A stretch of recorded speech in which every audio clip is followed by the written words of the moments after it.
My name is Zach Lobman.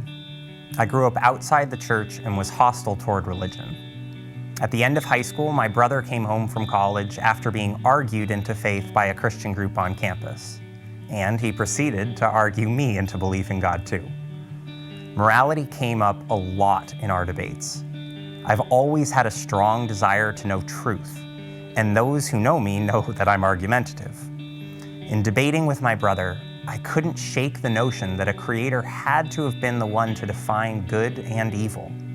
So for a while, I called myself a Christian. But when I looked at the Bible, I saw lots of things that I didn't agree with.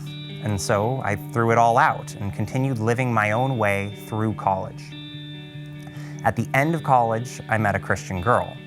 I wasn't about to give up on her, so I took a deeper look at what I used to believe. This time, though, I was open-minded and motivated. I listened to the audio Bible daily for an hour plus, to and from work, church, and anywhere else I drove. I felt I needed to know the whole story before committing. I also knew that fundamentally, committing to Jesus meant committing to the Bible, because that was the only significant place to learn about what he and the people that were closest to him said and did. If there was truly an all-powerful God that cares about what I do, there wasn't any option but to go all in. I wouldn't recommend blitzkrieging the Bible, but it did spike plenty of questions. By God's grace, someone invited me to a small group that helped to answer some. But I also took it on myself to do research on my own, too.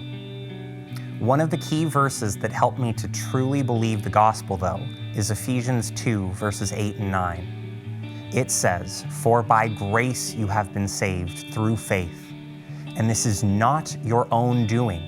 It is the gift of God, not a result of works, so that no one may boast." As an achiever, this was difficult for me, but as a sinner, this became a bedrock of hope.